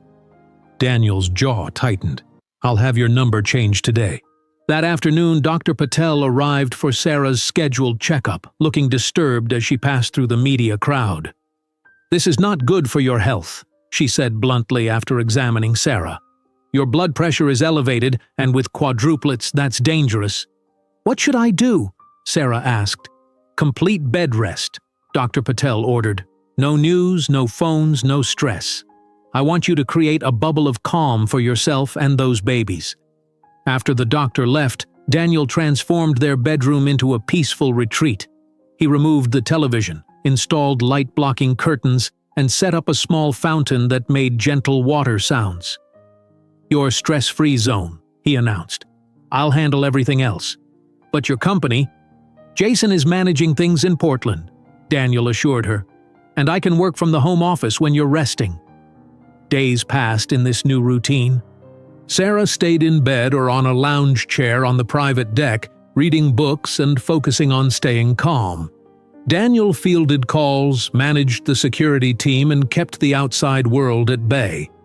One morning in her 4th month of pregnancy, Sarah was napping when raised voices woke her. She carefully made her way to the hallway and heard Daniel arguing with someone in his office. "I don't care what legal reasons you can find, Madison," Daniel was saying. "Accessing private medical information and leaking it to the press is unethical and possibly criminal." Sarah couldn't hear the response, but Daniel's voice grew colder. "Consider this your formal termination. Security will escort you from the building today. Your personal items will be shipped to you." When he ended the call, Daniel looked up to find Sarah in the doorway. "You fired her," Sarah said. "Jason found proof she accessed your records through our company database and contacted journalists," Daniel explained. "She also made several calls to Westfield, Massachusetts in the past month." "To Barbara," Sarah guessed. "Yes, and based on the latest stories, Barbara has been busy giving exclusive interviews as your close friend from home." Sarah sank into a chair, rubbing her swollen belly. "What is she saying?" Daniel hesitated. "You don't need to hear this." "I do," Sarah insisted. "I need to know what I'm facing." Daniel sighed. "She's telling everyone you had a nervous breakdown after her husband's party, that you sold your grandmother's house in a moment of mental instability. She's presenting herself as concerned for your well-being." Sarah laughed bitterly. "Concerned? She's the reason I left Westfield." That evening, Jason called with more disturbing news. Daniel took the call in his office, but Sarah could hear his shocked response. When he returned, his face was grim. "What now?" Sarah asked. "Jason found something concerning," Daniel said, sitting beside her. "Some of the medical details in the recent articles could only have come from your actual medical records, not just general information Madison might have discovered." "How is that possible?" "Jason thinks someone at the hospital might be accessing your files." "Dr. Patel wouldn't—" "Not Dr. Patel," Daniel said, "but possibly someone with administrative access to the medical system." Sarah's eyes widened. "Barbara's husband, Richard Reynolds, is a hospital administrator." "Exactly," Daniel nodded. Jason is investigating whether there's a connection between Richard Reynolds' hospital system and the one here in Hawaii. As her pregnancy progressed into the 7th month, Sarah grew enormous with the 4 babies. Her skin stretched tight and she could barely move without help. Dr. Patel visited 3 times weekly now, monitoring the quadruplets' development and Sarah's health. "They're growing well," Dr. Patel assured them during one visit. "All 4 at healthy weights, which is remarkable for quadruplets." But the news wasn't all good. "Your blood pressure continues to concern me," she added. "And your protein levels are elevated. We're watching carefully for preeclampsia." Outside their property, the media presence had actually increased. National morning shows did live segments from Miracle Baby Watch in Kauai. Barbara Reynolds appeared on 3 different talk shows, sharing intimate details about her dear friend Sarah. The pressure intensified when a new article appeared in a major newspaper quoting medical sources familiar with the case, who shared specific details from Sarah's latest tests. "That's it," Daniel said after reading the article. "We need to find the leak at the hospital." He hired a private investigator who specialized in medical privacy cases. Within days, they had their answer. "There's been consistent access to Sarah's records from a terminal in Massachusetts," the investigator reported. "Someone with administrator privileges has been viewing her files remotely." "Can you identify who?" Daniel asked. "The login credentials belong to Richard Reynolds," the investigator confirmed. Daniel was furious. "That's a federal privacy violation. We can press charges." But before they could decide how to proceed, Sarah's condition took a dramatic turn for the worse. She woke at 2:15 in the morning with a splitting headache and spotted vision. "Daniel," she gasped, shaking him awake. "Something's wrong." Daniel took one look at her swollen face and called Dr. Patel's emergency line. "She can't see properly and her face is swollen," he reported. "Get her to the hospital immediately," Dr. Patel ordered. "I'll meet you there." The drive to North Shore Medical Center was tense. Sarah's head pounded, and her vision kept blurring. By the time they arrived, she could barely walk. Medical staff rushed her into a treatment room. Dr. Patel arrived minutes later, looking grave after checking Sarah's blood pressure. "It's severe preeclampsia," she announced. "We need to deliver the babies now." "But it's too early," Sarah protested weakly. "If we don't deliver, you and the babies are at risk," Dr. Patel explained. "We're preparing for an emergency C-section." As nurses prepped Sarah for surgery, she drifted in and out of consciousness. Through the fog of pain medication, she heard a conversation beside her bed. "The press release was authorized by who?" a nurse was asking. "Richard Reynolds," another voice replied. "He's on the hospital board in Massachusetts but has access to our system through the medical network. He's already approved a statement about her condition." "Isn't that a privacy violation?" the first nurse asked. "Probably, but he's a big-shot administrator. Nobody questions him." Sarah's eyes flew open. "Daniel," she called weakly. Daniel was at her side instantly. "I'm here." "Richard Reynolds," she whispered. "He authorized press releases about me. He's been accessing my medical records." Daniel's face hardened with anger, but he kept his voice gentle. "Don't worry about that now. Focus on you and our babies." As they wheeled Sarah toward the operating room, she caught a glimpse of the waiting area. Despite the early hour, reporters were already gathering, somehow alerted to the emergency. "How do they know?" Sarah asked.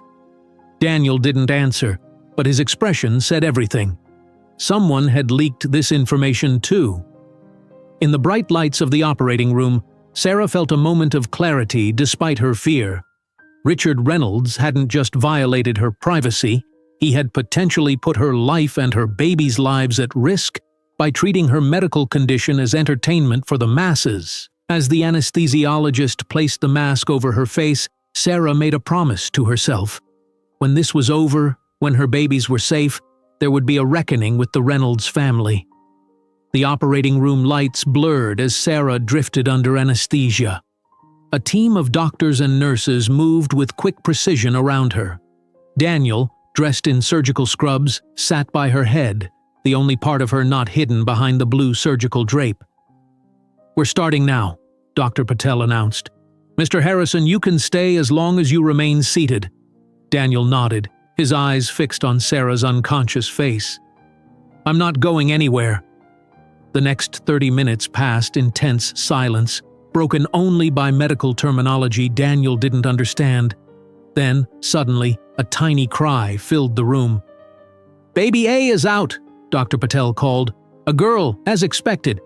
A pediatric specialist rushed forward to take the tiny infant. 2 pounds, 8 ounces, the specialist announced. "Respiratory effort present but labored." Before Daniel could process this information, Dr. Patel was already delivering the second baby. "Baby B is here, another girl." 2 pounds, 11 ounces, the second specialist called out. Babies C and D followed quickly. All girls, all tiny, all whisked immediately to waiting incubators. "All 4 babies delivered," Dr. Patel announced. "Now we need to—" She stopped suddenly, blood pressure dropping. "We have excessive bleeding." The calm efficiency in the room shifted to urgent intensity. Daniel found himself being guided away from Sarah. "Sir, you need to step outside now," a nurse said firmly. "What's happening?" Daniel demanded, watching more medical staff rush to Sarah's side. "Your wife is hemorrhaging," the nurse explained. "The doctors need to work without distraction. Someone will update you soon." Daniel found himself in a small waiting room, still wearing surgical scrubs. His hands shook as he pulled out his phone. He needed to call Jason. "Daniel? How's Sarah?" Jason answered immediately. "The babies are born," Daniel said, his voice unsteady. 4 girls. "But Sarah's bleeding. They made me leave the operating room." "I'm booking a flight to Kauai now," Jason replied. "What can I do in the meantime?" "Contact our legal team," Daniel said, his shock giving way to anger. "Richard Reynolds accessed Sarah's medical records again today. There were reporters waiting when we arrived for the emergency." "I'll handle it," Jason promised. "You focus on Sarah and those babies." 3 hours later, Daniel sat beside Sarah in the intensive care unit. She remained unconscious, connected to machines that beeped steadily. Dr. Patel had explained that they had managed to stop the bleeding, but Sarah had lost a dangerous amount of blood and needed multiple transfusions. "Mr. Harrison?" A neonatal nurse appeared in the doorway. "Would you like to see your daughters?" Daniel looked at Sarah's pale face, reluctant to leave her. "Your wife will be sedated for several more hours," the nurse said gently. "Your daughters could use their father's presence." Daniel followed the nurse to the neonatal intensive care unit. The room was filled with incubators and equipment. The nurse led him to a row of 4 small stations, each holding a tiny baby connected to monitors and tubes. "Here are your girls," the nurse said. "We have them labeled A through D for now." Daniel stared at the impossibly small infants. Each one could fit in his hand. "Can I touch them?" he asked. "Yes, through these holes in the side of the incubator," the nurse demonstrated. "Just be very gentle." Daniel carefully placed his finger in the first incubator. The tiniest baby, baby A, wrapped her miniature fingers around his fingertip. "Hello?" he whispered. "I'm your dad." The nurse smiled. "Have you and your wife chosen names?" Daniel nodded. "We had 4 names picked out." Sarah liked traditional names. He looked at baby A. "This is Emma." He moved to the next incubator, Lily. Then the next 2, Olivia and Sophia. "Beautiful names," the nurse said. "Now each of your daughters has different challenges. Emma is the smallest and has breathing difficulties. Lily has a heart murmur we're monitoring. Olivia and Sophia are stronger, but still need help maintaining their temperature and feeding." For the next 2 days, Daniel barely slept. He divided his time between Sarah's room and the NICU, talking to each of his daughters and reporting their progress to his unconscious wife. "Emma gripped my finger again today," he told Sarah during one of these one-sided conversations. "Lily's heart is getting stronger." Olivia opened her eyes. "They're blue, like mine. Sophia is the biggest now. She gained an ounce already." 48 hours after the emergency surgery, Sarah finally opened her eyes.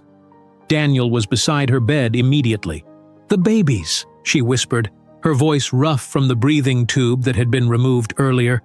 "Are they alive?" "All four," Daniel confirmed, tears in his eyes. "They're small, but fighting hard just like their mother." Sarah tried to sit up but winced in pain. "I want to see them." "You're too weak to go to the NICU yet," Daniel explained, "but I have photos." He showed her his phone, scrolling through dozens of pictures of the tiny infants. "They're so small," Sarah said, tears rolling down her cheeks. "And perfect. Emma, Lily, Olivia, and Sophia," Daniel said, showing her each baby. "Just like we planned." "When can I see them in person?" Sarah asked. "Dr. Patel says maybe tomorrow if your strength improves," Daniel replied. "You lost a lot of blood, Sarah. You needed 3 transfusions." Sarah's hand went to her now empty belly. "It was worth it. They're here. They're alive. Our miracle babies." "Yes," Daniel smiled. "Our miracles." Later that day, while Sarah slept, Jason arrived from Portland. He found Daniel in the NICU watching over his daughters. "How are they doing?" Jason asked quietly. "Better than expected for quadruplets born at 32 weeks, Daniel replied. "How's Sarah?" "Sleeping now. The nurse said her vitals are improving." Jason hesitated. "Daniel, there's something you should know."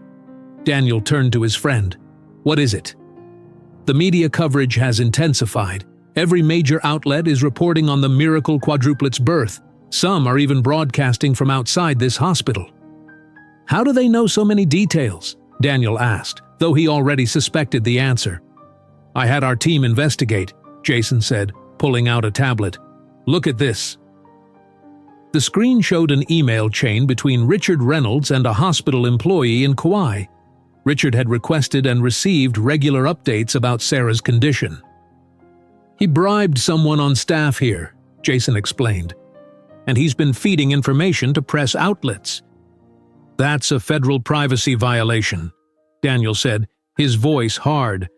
"Yes, our legal team has prepared documents to file charges. They need your authorization." Daniel looked at his tiny daughters in their incubators, then toward the direction of Sarah's room. "What would the process involve?" "It would become very public," Jason admitted. "Sarah would likely have to testify. It would drag on for months, possibly years." Daniel sighed deeply. "Let me think about it. Sarah and the babies are my priority right now." That evening, a nurse brought a wheelchair to Sarah's room. "Your husband arranged a special visit," she explained, helping Sarah into the chair. The nurse wheeled Sarah to the NICU, where Daniel waited. Sarah gasped when she saw the 4 incubators. "My babies," she whispered as Daniel wheeled her to the first one. "This is Emma," Daniel said. "She's the smallest but the fiercest." Sarah reached through the incubator hole, gently touching Emma's tiny hand. "Hello, sweet girl. Mommy's here." They moved to each baby, Sarah spending precious moments with each daughter. At the 4th incubator, as she touched Sophia's cheek, Sarah noticed a flash outside the NICU window. "Did you see that?" she asked Daniel. Daniel turned to see a hospital worker hurrying away from the window, phone in hand. "Security!" Daniel called. A guard stationed outside the NICU responded immediately. "That person was taking photos through the window." The guard hurried after the person, but they had already disappeared. "They're still leaking information about us," Sarah said, her face pale with anger. "Yes," Daniel confirmed. "Jason found evidence that Richard Reynolds has been paying someone here for updates. He's been feeding information to the press." Sarah's hands tightened on the wheelchair armrests. "While I was fighting for my life and our daughters, he was turning it into a story for the tabloids." "Our legal team is ready to file charges," Daniel said. "But it would mean a long, public legal battle." Sarah was quiet for a moment, looking at her 4 tiny daughters. "There has to be another way to hold him accountable," she said finally. "A way that doesn't put our family through more public scrutiny." Meanwhile, in Westfield, Barbara Reynolds sat in her expensively decorated living room, surrounded by women from her social circle. "Let us pray for poor Sarah and her premature babies," Barbara said, head bowed but eyes open, gauging the reactions of the other women. "She's always been emotionally fragile. This must be so difficult for her." "Have you spoken with her?" asked one woman. "Not directly," Barbara admitted, "but Richard has connections at the hospital. The babies are very small, less than 3 pounds each, and Sarah had serious complications." "How serious?" another woman asked eagerly. Barbara leaned forward, lowering her voice dramatically. "She nearly died on the operating table. Hemorrhaged terribly. Richard says it was touch and go for hours." The women gasped appropriately, hungry for more details. None of them noticed Richard Reynolds standing in the doorway, his face troubled as he listened to his wife share private medical information as social currency. Back in Kauai, as Sarah was returned to her hospital room, Daniel received a call from their security team at the rental house. "Sir, there's a package that was delivered for you and Mrs. Harrison. It passed security screening." "What kind of package?" Daniel asked. "A baby gift, sir, from a Mrs. Barbara Reynolds in Massachusetts. Should we bring it to the hospital?" Daniel's jaw tightened. "No, keep it secured. I'll deal with it later." He returned to Sarah's side, deciding not to mention Barbara's gift yet. Sarah was finally resting peacefully, her hand reaching out in sleep as if still touching one of their daughters. Daniel sat beside her bed, thinking hard about Richard Reynolds and his privacy violations. The legal approach would bring justice, but at a high cost to their family's peace. There had to be another way, a more fitting response to the Reynolds' cruelty. As dawn broke over the hospital, Daniel finally had his answer. He wouldn't pursue legal action against Richard Reynolds. He had formulated a different plan, one that would require returning to the very place Sarah had fled. Dawn's light streamed through the hospital window as Daniel paced the room, occasionally pausing to look at Sarah sleeping peacefully in her bed. 6 weeks had passed since the emergency C-section. 6 weeks of dividing time between Sarah's recovery room and the NICU, where their 4 tiny daughters fought for their lives. The door opened quietly as Dr. Patel entered for her morning rounds. "Mr. Harrison," she greeted him softly. "You look like you haven't slept." "I've been thinking," Daniel replied. Dr. Patel checked Sarah's vital signs. "About the legal action against the hospital administrator who violated your wife's privacy?" "About a different approach," Daniel said. "One that doesn't involve courts." Before Dr. Patel could respond, a nurse appeared at the door, smiling broadly. "Dr. Patel, you asked to be notified immediately. Baby Emma has maintained her temperature for 24 hours now." Daniel's exhaustion vanished. "Does that mean—" "It means all 4 of your daughters have now met the primary criteria for discharge," Dr. Patel confirmed. "They'll still need specialized care, but they're strong enough to leave the NICU." Sarah stirred, awakened by their voices. "Did I hear correctly? Our girls can come home?" Dr. Patel nodded. "Not immediately. We'll need a few more days to organize their home care needs, but yes, your miracle babies have defied every expectation." After the doctor left, Daniel sat on the edge of Sarah's bed, taking her hand. "I've been making plans," he said, "about our future and how to deal with Richard Reynolds." Sarah's expression hardened at the name. "Have you decided about pressing charges?" "I have," Daniel said, "and I'm not going to do it." Sarah looked surprised. "But he violated federal law. He exposed our private medical information." "Yes, and a legal battle would keep us tied to him for years." Daniel took a deep breath. "I have a different idea. A better one." "I'm listening," Sarah said, adjusting herself to sit up straighter. "What if, instead of fighting the Reynolds in court, we return to Westfield?" Sarah stared at him. "Return? To Westfield? Why would I ever go back there?" "To reclaim your heritage," Daniel explained. "To transform your pain into something meaningful." "You're not making sense," Sarah said. "My heritage? You mean my grandmother's house that I sold?" Daniel smiled slightly. "I bought it 3 months ago." "You what?" Sarah gasped. "I bought your grandmother's house." "And the 3 properties next to it." Sarah shook her head in confusion. "But why?" "For this," Daniel said, pulling out his tablet. He opened a file showing architectural plans. "These are preliminary designs for the Mitchell Harrison Fertility Research Foundation headquarters. I want to establish it in Westfield with the first clinic named after your grandmother." Sarah stared at the screen, speechless. "The foundation will provide support and treatment for women with primary ovarian insufficiency," Daniel continued, "with a $50 million endowment to start."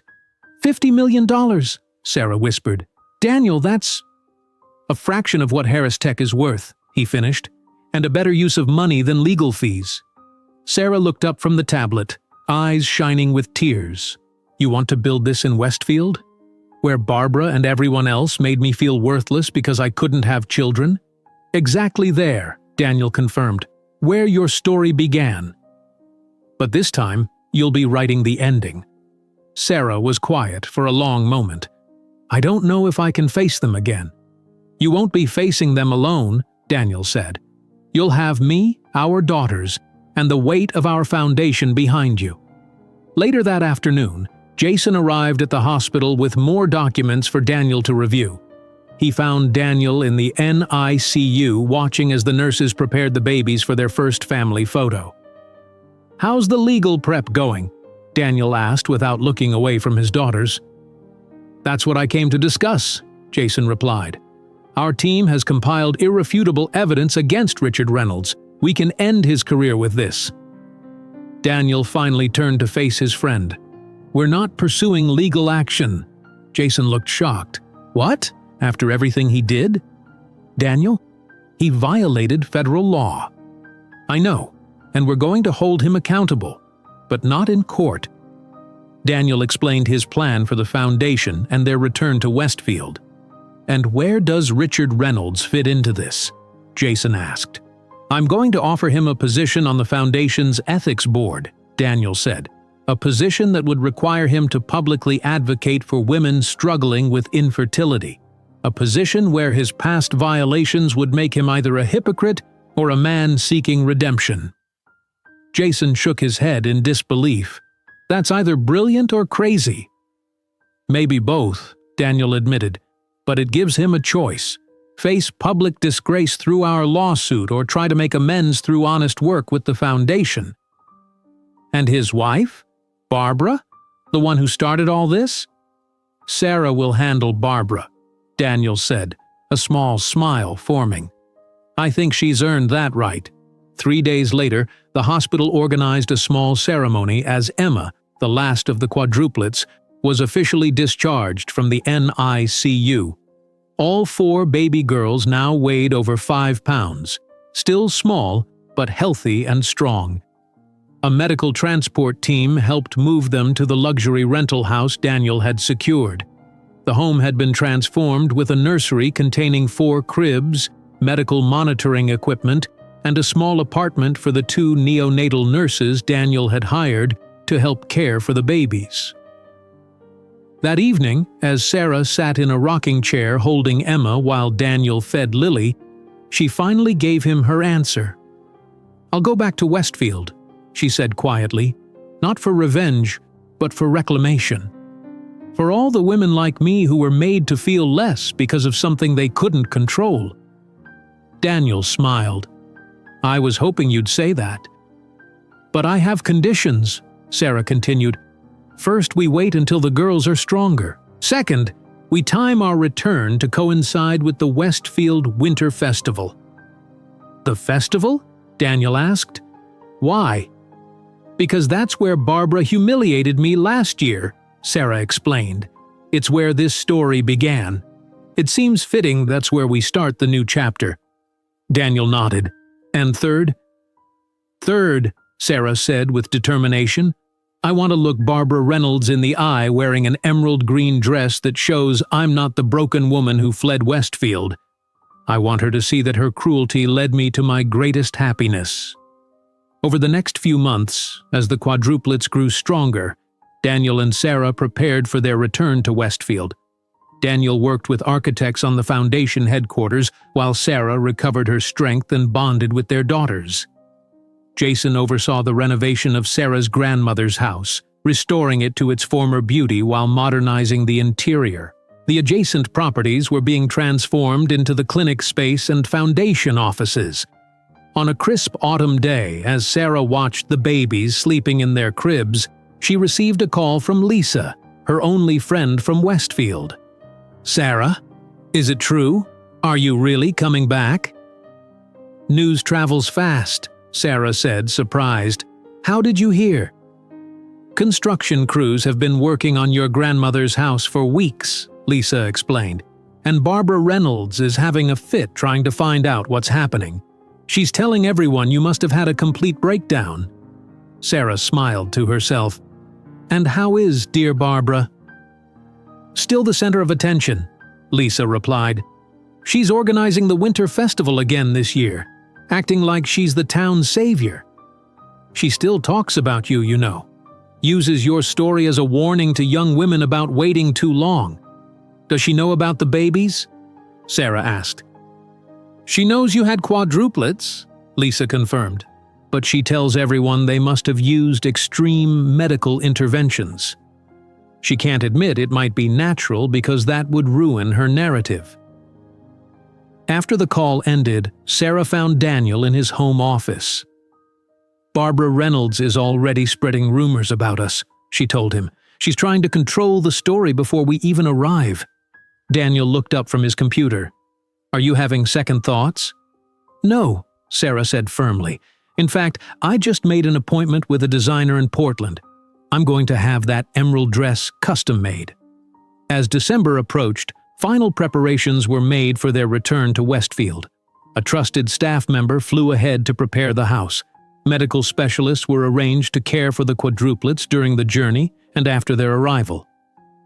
One evening, as they packed for the trip, Daniel showed Sarah a document on his tablet. "This is the formal invitation to Richard Reynolds," he explained, "offering him a position on the ethics board of our foundation." Sarah read it carefully. "This doesn't mention anything about his violations." "It doesn't have to," Daniel said. "He'll know. And he'll have to choose, publicly decline and face our legal action, or accept and begin making amends." Sarah nodded slowly. "It's a chance for redemption. More than he deserves, but appropriate." The day before their departure, Sarah stood before a mirror in their bedroom, wearing her new emerald dress for a final fitting. The designer had created a gown that perfectly accommodated her post-pregnancy body while highlighting her natural beauty. "What do you think?" she asked Daniel, who watched from the doorway with Sophia in his arms. "I think Barbara Reynolds won't know what hit her," he replied.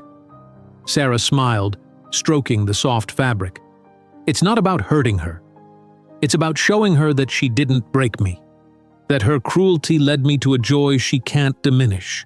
The next morning, as their private jet prepared for takeoff, Sarah looked out the window at the Hawaiian landscape. She had arrived on this island broken and alone. She was leaving with a husband, 4 miracle daughters, and a purpose that transcended her pain. The Westfield Winter Festival was 2 days away. Barbara Reynolds had no idea what was coming. Snow fell gently on Westfield Town Square as Barbara Reynolds surveyed her work. The annual Winter Festival was in full swing under her direction. White lights twinkled in every tree. Children skated on the small ice rink. Vendors sold hot chocolate and holiday crafts from wooden booths. "Barbara, this festival is your best yet," gushed Helen Johnson, one of Barbara's loyal followers. "You've outdone yourself." Barbara smiled, adjusting her designer scarf. "It takes vision to maintain traditions properly. Not everyone understands that." Speaking of vision, Helen whispered, leaning closer, have you heard anything more about Sarah Mitchell? My cousin in Portland said she actually married that tech billionaire. Poor Sarah, Barbara said, lowering her voice to a practiced, concerned tone. Such a troubled soul. I've tried to reach out, but you know how unstable she's been since her episode. Richard Reynolds appeared at his wife's side, looking uncomfortable. Barbara, perhaps we should stop discussing Sarah's private matters. Barbara waved her hand dismissively. Richard, I'm simply expressing concern for an old friend. She was never your friend, Richard muttered. But Barbara ignored him. Those babies were born too early, you know, Barbara continued to Helen. Such a shame. 4 at once is so unnatural. They must have used extreme medical methods. Helen nodded eagerly, absorbing every word. Barbara was about to share more concerned observations when a commotion at the festival entrance caught everyone's attention. A fleet of black SUVs had pulled up to the square. Security personnel in dark suits emerged first, scanning the area. Then the door of the second vehicle opened. Daniel Harrison stepped out, tall and imposing in a tailored coat. He turned and helped his wife from the vehicle. Sarah Mitchell Harrison stood in the falling snow, poised and confident. She wore a striking emerald dress under an open wool coat. In her arms she held a baby girl in a white knit hat and tiny winter coat. Nannies carefully removed 3 more babies from the other vehicles, each infant dressed in matching winter outfits. The crowd fell silent, all eyes fixed on the scene. Is that? Helen gasped. Barbara's champagne glass slipped from her fingers, shattering on the ground. Her face drained of color as she recognized Sarah. Sarah spotted Barbara immediately. With Daniel at her side and a nanny carrying each additional baby behind them, Sarah walked directly toward her former tormentor. "Hello, Barbara," Sarah said calmly. "Lovely festival, just like last year." Barbara's mouth opened and closed, but no words came out. "I believe you know my husband Daniel," Sarah continued, "and these are our daughters, Emma, Lily, Olivia, and Sophia. We wanted to thank you personally." "Thank me?" Barbara finally managed to say. "Yes," Sarah smiled. "Your cruelty gave me the courage to leave Westfield and find happiness. If you hadn't been so unkind at Richard's promotion party last year, I might never have met Daniel." Barbara's face flushed. "I wasn't cruel. I was concerned about your situation." "My situation is wonderful now," Sarah replied, gently bouncing baby Emma in her arms. 4 healthy daughters, a loving husband, and a new purpose in life. Richard stepped forward, his expression a mix of shame and caution. "Sarah, I want to apologize." "Not now, Richard," Barbara hissed. "People are watching." "Yes, they are," Sarah agreed. "Just like they watched when you announced your 4th pregnancy while staring at me. Just like they watched when you called me a woman not meant for motherhood." The crowd had grown larger, people abandoning vendor booths and activities to witness the confrontation. Many remembered the scene from Richard's party, how Sarah had fled in tears. "Daniel," Sarah said, turning to her husband, "would you like to tell everyone why we've returned to Westfield?" Daniel stepped forward. "Sarah and I have established the Mitchell Harrison Fertility Research Foundation. We're building the headquarters right here in Westfield at Sarah's grandmother's former home and the surrounding properties." Gasps and whispers rippled through the crowd. "The foundation will provide support and treatment for women with primary ovarian insufficiency," Daniel continued, "with a $50 million endowment to start." "$50 million?" someone in the crowd repeated loudly. Barbara's face cycled through shock, confusion, and calculation. She quickly composed herself, stepping forward with an extended hand. "How wonderful!" she exclaimed. "I'd be happy to serve on the board. My experience planning community events would be invaluable." Sarah smiled politely, but did not take Barbara's hand. "Our board is already established, but thank you for the offer. Perhaps you'd be interested in our donor program instead," Daniel suggested to Barbara. "We welcome contributions at all levels." Barbara's smile tightened. Before she could respond, Lisa Porter pushed through the crowd and ran to Sarah. "Sarah!" Lisa exclaimed, hugging her friend carefully to avoid squishing baby Emma. "You look amazing! And these beautiful babies!" "Lisa," Sarah said warmly, "I've missed you." As Lisa cooed over the babies, Richard Reynolds stood awkwardly to the side. Daniel approached him. "Richard," Daniel said quietly, "I'd like to speak with you privately. Is there somewhere we can talk?" Richard nodded nervously, leading Daniel to a small cafe at the edge of the square. Once seated, Daniel placed an envelope on the table. "Inside is a formal invitation to join the ethics board of our foundation." Richard looked confused. "Ethics board? But I thought, aren't you going to sue me for accessing Sarah's medical records?" "We have evidence of over 30 privacy violations," Daniel confirmed. "Enough to end your career and possibly result in criminal charges." Richard's face paled. "Then why offer me a position?" "Because our foundation needs people who understand what's at stake when privacy is violated," Daniel explained. "The position would require you to speak publicly about medical ethics and patient privacy, to advocate for women like Sarah." "This is unexpected," Richard said, opening the envelope with trembling fingers. "It's a choice," Daniel said. "Face public disgrace through our lawsuit or work to make amends through honest service to the foundation. I'll need your answer by the end of the month." Back at the festival, Sarah was showing the babies to her former colleagues from Westfield Elementary School. The quadruplets, now 6 months old, were drawing admiration from everyone.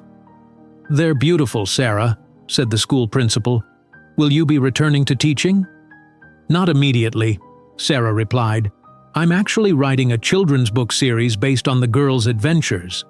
The proceeds will support the foundation." Barbara hovered nearby, trying to position herself in photos with Sarah and the babies. When most people moved on to get hot chocolate, Barbara made another attempt. "Sarah, dear, we should catch up properly," she said sweetly. "Perhaps you could bring the babies to my house for tea tomorrow?" Sarah looked at Barbara directly. "No, thank you. But you're welcome to attend the foundation's opening reception tomorrow evening at my grandmother's house. It's a public event." Barbara's smile hardened. "Of course I'll be there. I wouldn't miss it." "Wonderful," Sarah replied. "Just one thing, Barbara. The reception is alcohol-free, out of respect for women undergoing fertility treatments." Barbara's face flushed again. Everyone nearby remembered how Barbara had announced her pregnancy after too much wine, deliberately humiliating Sarah. Daniel rejoined Sarah as Barbara walked away stiffly. "How are you feeling?" he asked his wife. "Surprisingly good," Sarah answered. "Seeing her doesn't hurt anymore." That evening, Sarah and Daniel hosted an intimate reception at Sarah's grandmother's newly renovated house. The property had been transformed, warm, modern, and welcoming, while preserving its historic character. In the former living room, now a reception area, Daniel clinked a glass for attention. The room filled with Westfield residents curious about the foundation. "Thank you all for coming," he began. "Tomorrow we officially open the Mitchell Harrison Fertility Research Foundation, but tonight I want to honor the woman whose strength inspired it all." He gestured to Sarah, who stood beside him holding Lily while a nanny held Sophia nearby. "1 year ago, Sarah left Westfield heartbroken," Daniel continued. "Today she returns not seeking revenge but offering hope to women facing similar challenges. That's the kind of person she is." From the back of the room, Barbara watched with narrowed eyes as Sarah received a standing ovation. The following morning, Sarah awoke in her grandmother's former bedroom, now beautifully redecorated. Through the window, she could see fresh snow covering the garden. "Happy?" Daniel asked, bringing her a cup of coffee. "Yes," Sarah said, "but not because of Barbara's reaction. Because this house feels like home again." When spring arrived, the Mitchell Harrison Foundation was in full operation. Women from across the country traveled to Westfield for treatment and support. Sarah's children's book, 4 Heartbeats, had been published to enthusiastic reviews. The book featured adventures of 4 sister bears who each had different strengths, but were strongest together. Richard Reynolds had accepted the position on the ethics board. His first public speech about patient privacy had been painful but honest, earning cautious respect from his colleagues. Barbara Reynolds had tried repeatedly to insert herself into the Foundation's activities, but found herself increasingly isolated as Westfield embraced Sarah's more genuine approach to community building. One warm April afternoon, Sarah sat in the garden behind her grandmother's house, now her family home. The quadruplets played on a blanket beside her, now crawling and babbling at 9 months old. "Imagining a scene for your next book?" Daniel asked, joining her. "Actually, I was thinking about how life circles around," Sarah replied. "A year and a half ago, I sat in this garden and decided to run away from my pain. Now I'm back, but the pain is gone." Daniel looked at his 4 daughters, then at his wife. "You know, when we met, I told you I never wanted children." "I remember," Sarah smiled. "I was wrong," Daniel said simply. "I can't imagine life without them. Or without you." Sarah leaned against his shoulder, watching Emma determinedly crawl toward a flower. "Sometimes the worst moments lead us to the best places," she said. "Not because of the pain, but because of the strength we find in healing from it." If you enjoyed today's video, I'm sure you'll love the next one. Don't waste time. Just click on the screen.